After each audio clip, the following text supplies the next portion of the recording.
Ibu semua ini beberapa pertanyaan sudah masuk ini ya. Jadi mungkin kita akan sampaikan satu persatu ke Pak Amir nih. Mudah-mudahan cukup waktunya karena kita masih punya waktu nih sekitar 20 menit lagi. Saya bacakan nih satu dari Pak Dadang dulu ya. Nah, dari Pak Dadang, bagaimana dengan cepat kita bisa mengenal karakter siswa itu sehingga kita bisa menyesuaikan pola-pola mengajar kita, gaya-gaya mengajar kita. Baik, silakan Pak Amir. Sudah ketemu. Nah, bagaimana sekarang tahap pertama memahami energi? Energi anak itu terlihat kalau anak usia 12 tahun itu sangat terlihat dari gerakan tubuhnya dan pakaian yang dia sukai. Kalau anaknya datang ke kelas langsung duduk di tempat bangku dia asli yang menjadi tempat dia duduk, kemudian dia merapikan buku-bukunya, kemudian dia meletakkan bukunya dengan bagus dan kemudian dia duduk tenang. Itu mesti anak introvert. Tapi kalau anak yang extrovert, begitu datang ke kelas, dia kemudian berteriak pada teman-temannya, apa kabar? Kemudian dia duduk di sembarang tempat, dia tidak langsung duduk di tempat dia yang sebenarnya. Itu sudah pasti anak extrovert. Nah, itu secara penampakan sehari-hari.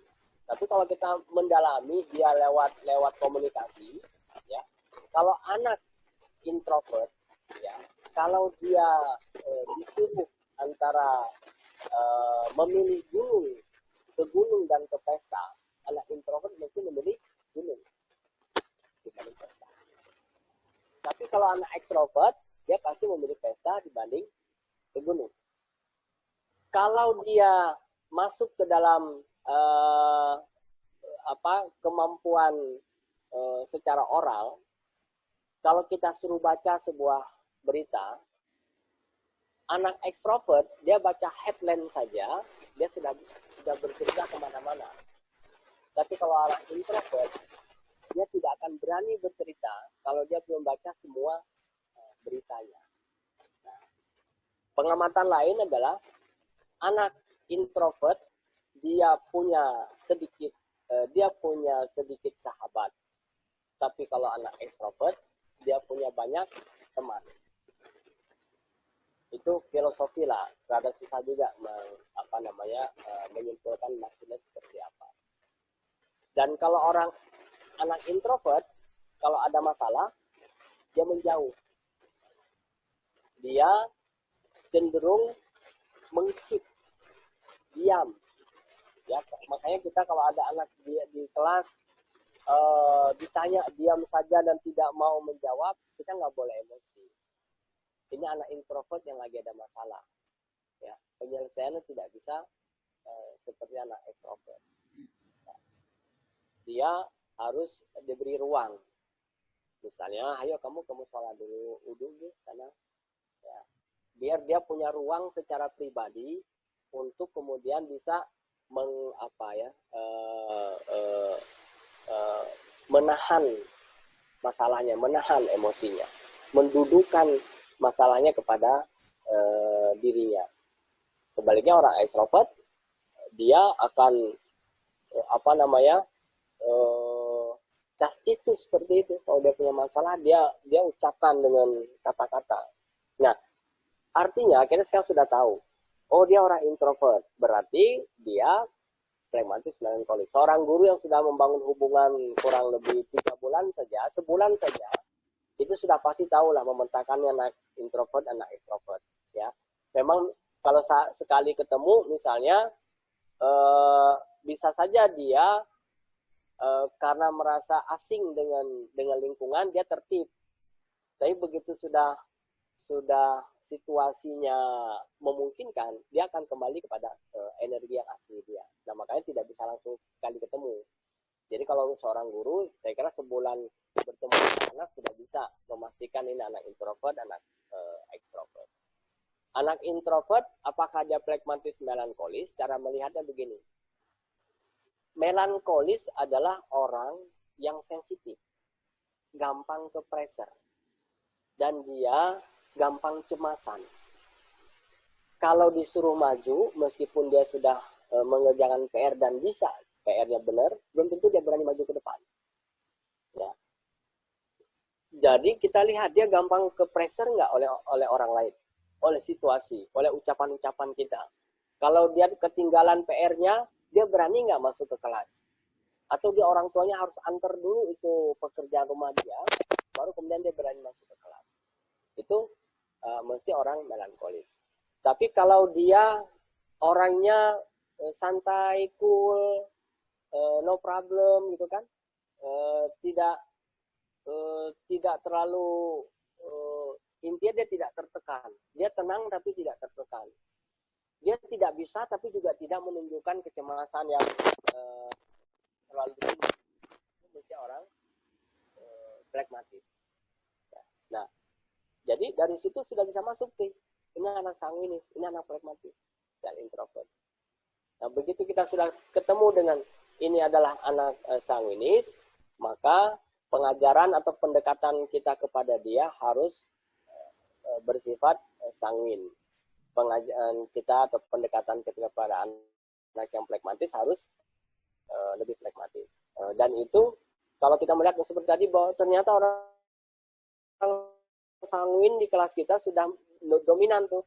Dari 23 siswa ada sekitar 18 yang sanguin hasil capting kita tadi secara pendekatan hubungan dengan anak-anak itu. Ya sudah, berarti memang gaya dominan sanguinis kita bisa digunakan di dalam kelas itu.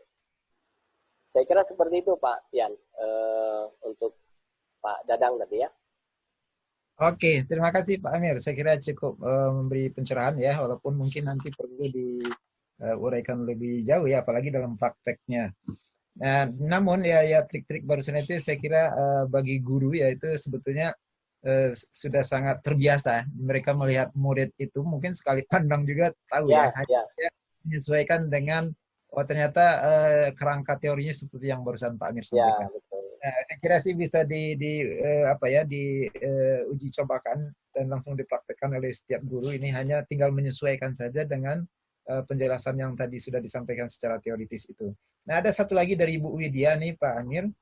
Ya. Bagaimana mengembangkan pengajaran guru dengan berbasis karakter tersebut gitu. Jadi gimana teknisnya ya? Jadi mengembangkan pengajaran guru dengan berbasis karakter tersebut. Lebih khusus lagi untuk guru yang karakternya INT, ya berarti introvert. Kemudian juga thinking, ya introvert, intuiting thinking.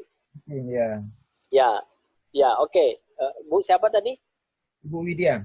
Bu Widya ya, terima kasih Bu Widya. Ya, jadi kalau dari sisi karakter, pertama memang kesadaran kita secara pribadi ketika menjadi guru sudah harus ada. Saya adalah orang orang introvert yang intuiting thinking. Ya, jadi saya jelaskan dulu sedikit buat teman-teman. Kalau introvert tadi sudah rada nyambung lah ya.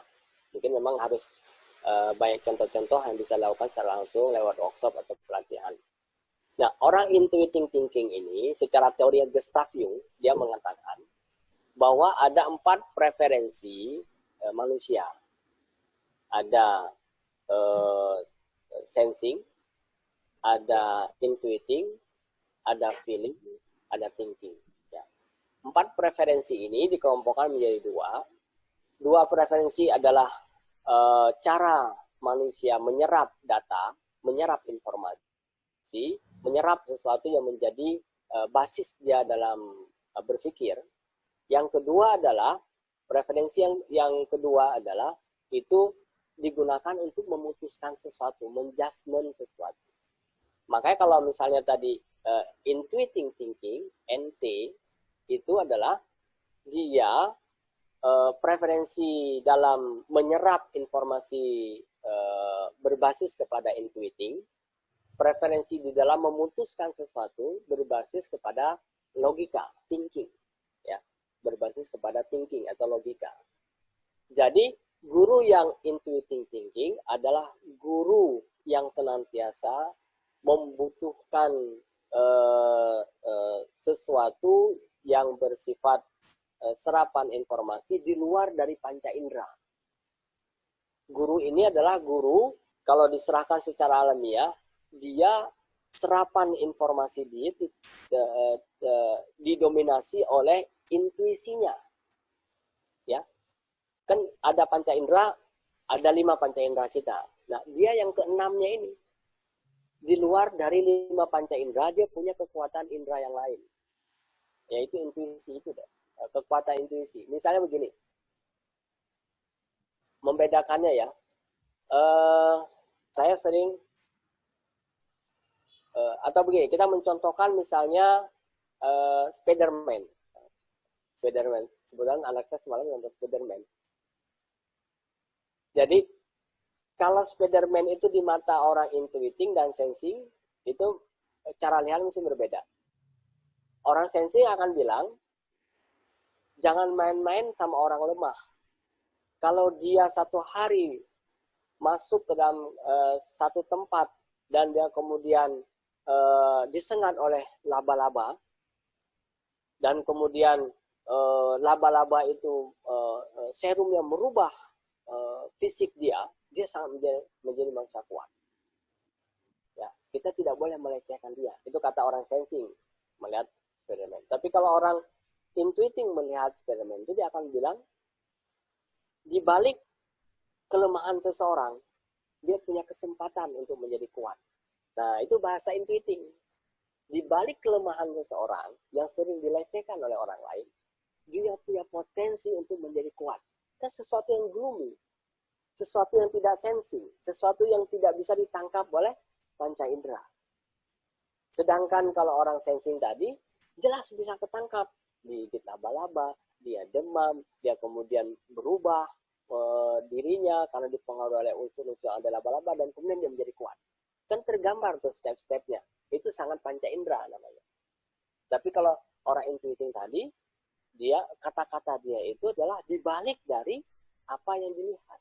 Nah, guru intuiting thinking, ya, guru intuiting thinking adalah guru-guru yang harus masuk ke dalam pengajaran di mana bisa menghidupkan motivasi, intuisi, kemauan anak-anak meraih sesuatu yang masih gelap di masa depannya, yang kemudian itu bisa dilogikakan oleh sang guru. Hasil penelitian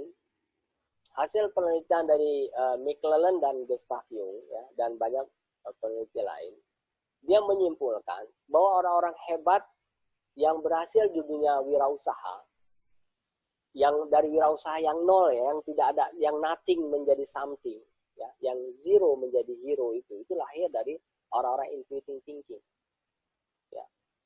Karena saya juga penasaran dengan ini, kemudian satu hari saya bertemu dengan Bob Sadino, ya, almarhum Bob Sadino, dalam sebuah seminar.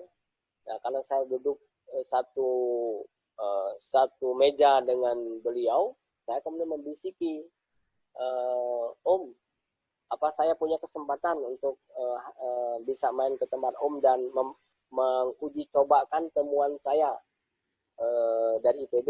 Saya bilang dari IPB itu biar ada inilah bargainingnya biar kuat. Dia beri kesempatan tuh, saya lakukan tes ke Bob Sadino gitu. Dan ternyata betul. Hasilnya itu, Bob Sadino itu adalah orang extrovert intuiting thinking. Ya. Dialah yang kemudian bisa sesuatu yang abstrak di mata orang tentang bisnis itu, dia turunkan dalam logika yang sederhana, yang kemudian itu menjadi bisnis yang luar biasa. Yang orang berpikir misalnya, jual telur mana ada untungnya. Oh, iya kalau saya bisa jual 1 juta telur, kalau orang biasa bilang yang sensing, jual 1 juta telur, mana mungkin. Tapi orang intuiting tidak. Mungkin saja, orang kan butuh telur. Manusia ini kan berjuta-juta. Nah, jadi memang sesuatu yang menjadi berbeda. Makanya kehadiran guru intuiting thinking di sekolah. Kalau sekolah itu konvensional, memang jadi mengganggu.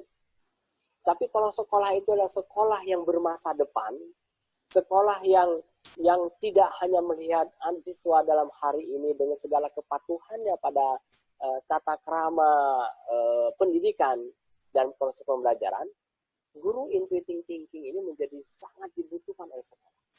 Nah, kalau kita lihat dari visi Mas Menteri hari ini, maka positioning guru intuitive thinking mesti meningkat di sekolah-sekolah. Ya, dialah yang nanti dalam percobaan-percobaan dia akan berani mengajak siswa-siswi dalam percobaan, tidak hanya mencoba apa yang pernah dicoba oleh para ahli hanya untuk membuktikan kebenarannya. Misalnya bola listrik sudah ditemukan, ya kan? Sudah ada prosedur percobaannya. Siswa kan hanya tinggal mempraktekkan. Oh ya benar. Nah itu kan itu yang terjadi pada guru scientific thinking. Tapi buat guru intuitive thinking tadi justru jadi penemuan, bukan lagi menjadi penguji kebenaran dari percobaan yang pernah dilakukan orang. Dia menjadi penemu terhadap percobaan itu sendiri. Ya, saya tipenya ada intuitive feeling. Karena intuitive saya itulah saya bisa membuat model dalam berani membuat model itu dengan segala kelemahan kelebihannya.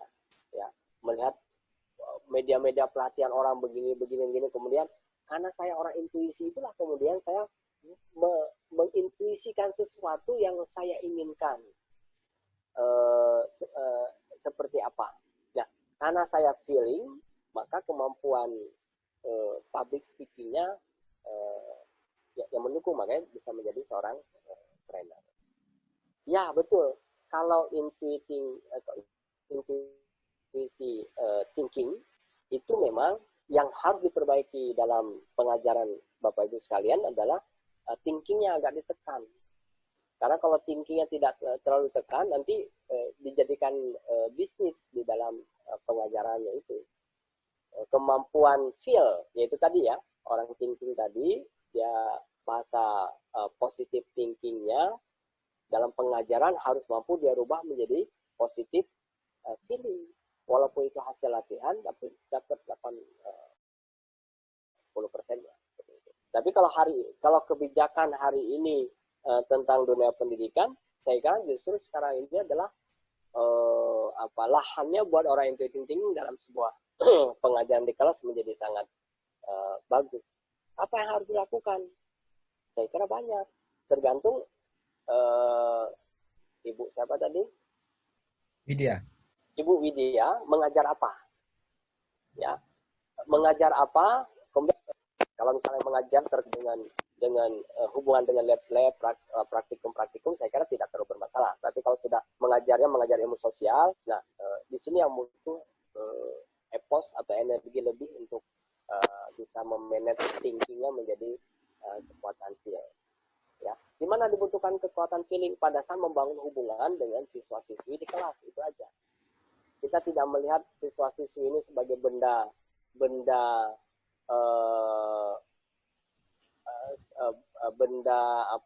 yang harus diisi oleh kita, tapi kita melihat dia sebagai seorang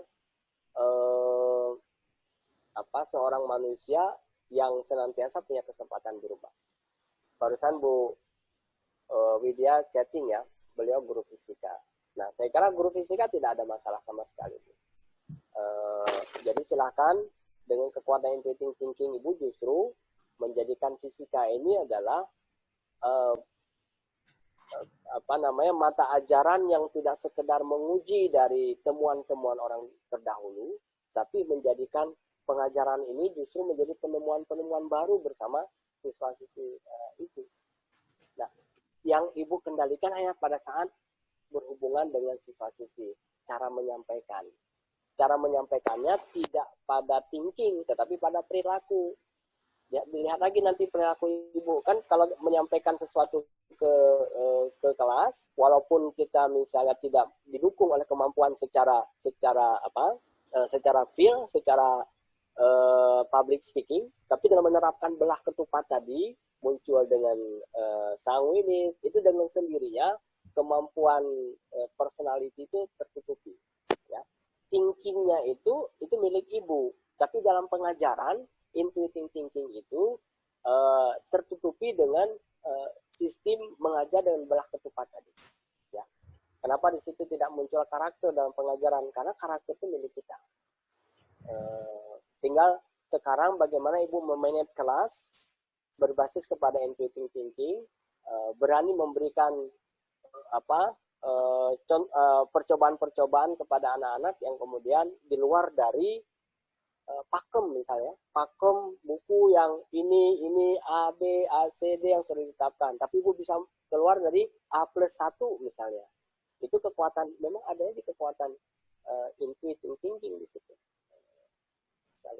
Dan kalau misalnya di situ sekolah yang berbasis kepada membangun kewirausahaan siswa, nah apalagi itu akan memberikan peluang besar buat ibu untuk bisa mempraktekkan dunia fisika ini menjadi sebuah peluang-peluang buat anak-anak di masa depannya untuk menjadi wirausaha di bidang dunia terkait dengan fisika tadi.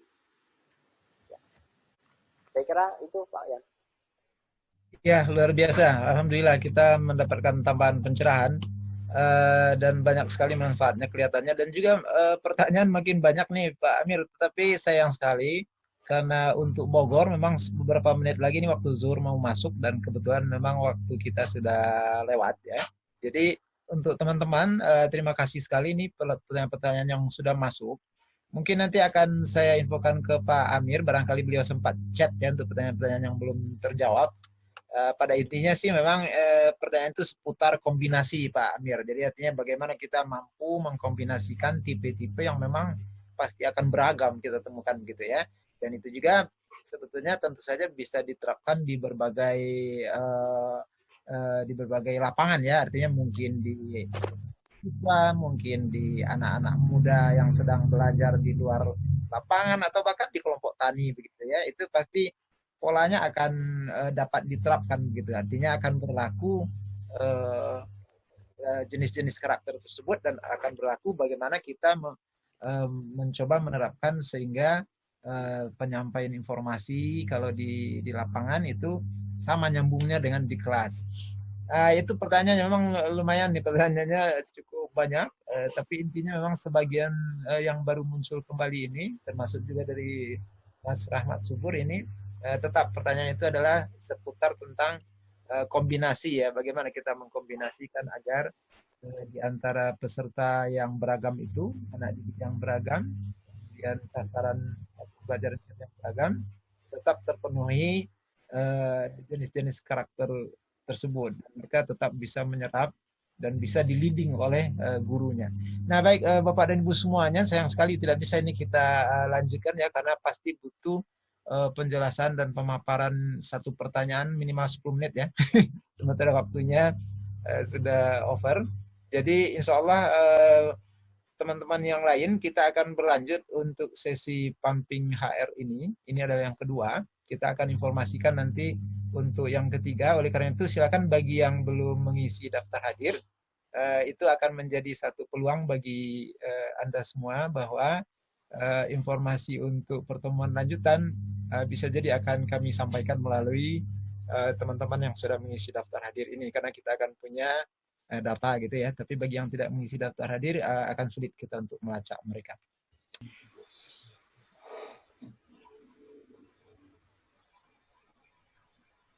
Ngambil fotonya berseri ya, Ajat. Artinya tidak dalam satu layar sendiri ya.